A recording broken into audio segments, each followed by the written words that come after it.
안녕하세요. 감리교 교육마당의 정태근 목사입니다. 사람들은 모두 행복한 삶, 아름다운 삶을 살고 싶어 합니다. 그런데 산다는 것, 삶이란 무엇일까요?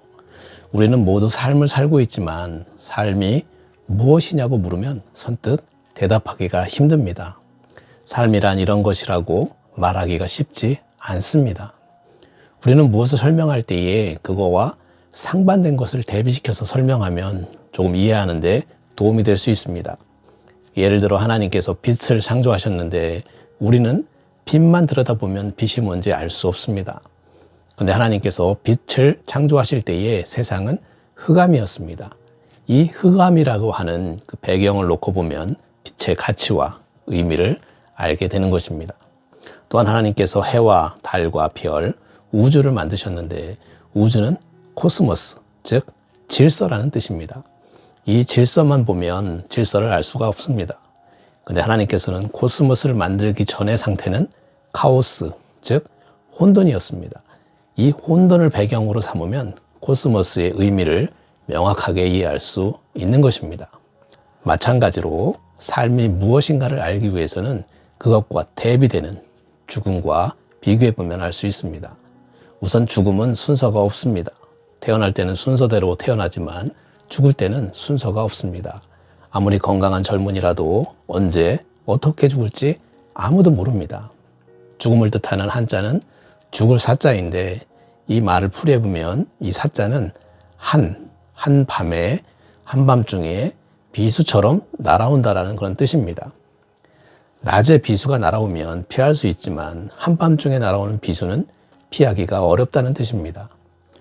죽음은 이사야 선지자의 말씀처럼 우리의 코끝에 달려 있습니다. 우리가 내뿜는 숨을 들이마시지 못하면 죽는 것입니다.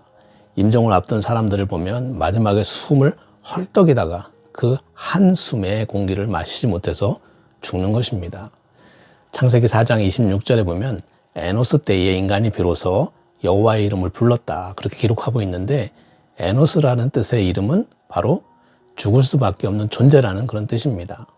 인간이 죽을 수밖에 없는 존재라는 것을 알게 되면서 생명이신 여호와를 알게 되고 여호와의 이름을 부르게 된 것입니다.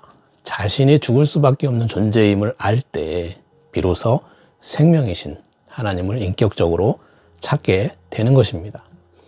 그렇기 때문에 우리가 바른 삶을 살기 위해서는 우리 자신을 기준으로 삼아 살아가는 것이 아니라 우리는 하나님에 의해 창조된 피조물이기에 하나님께서 우리를 창조하신 그 목적과 의도에 맞춰서 사는 것이 바른 삶인 것입니다. 바른 삶을 사는 데 있어서 기준이 되는 것은 바로 하나님의 말씀입니다. 하나님의 말씀은 오늘 우리에게 성화의 삶을 살라고 말씀하고 계십니다. 성화의 삶을 사는 것이 바른 삶이고 아름다운 삶이라는 것입니다. 이처럼 우리가 아름다운 삶을 살기 위해서는 먼저 죽음에 대해 고민해야 합니다. 왜냐하면 죽음을 잘 준비한 자만이 이 땅의 삶을 아름답게 살 수 있기 때문입니다. 일반인과 기독교인의 차이가 있다면 바로 신앙인은 죽음 이유를 알고 있고 하나님 나라를 사모한다는 것입니다.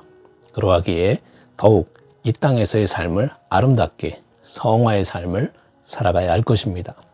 바라기는 우리 모두 성화의 삶을 살아서 모든 이들에게 칭찬받는 그런 아름다운 인생이 되시기를 주님의 이름으로 축원합니다. 감사합니다.